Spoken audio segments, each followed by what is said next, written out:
علیکم ورحمۃ اللہ وبرکاتہ۔ مولانا محمد الیاس کمن حفظ اللہ تعالیٰ کا قیمتی جملہ مولانا احمد علی لاہوری رحمۃ اللہ تعالیٰ علیہ کے حوالہ سے انہوں نے فرمایا کہ وہ فرمایا کرتے تھے کہ عوام کا رزق جو ہے من حیث یحتسب ہوتا ہے اور علماء کا جو ہے من حیث لا یحتسب ہوتا ہے۔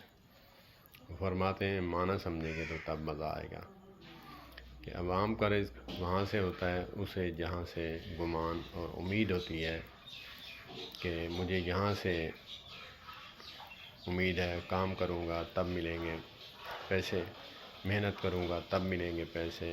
اور علماء کا جو ہے جہاں ان کو امید اور وہم و گمان نہیں ہوتا، من حیث لا یحتسب، من حیث لا یحتسب، وہاں سے ہوتا ہے جہاں انہیں گمان بھی نہیں ہوتا، وہاں سے اللہ پاک ان کو رزق عطا فرماتے ہیں۔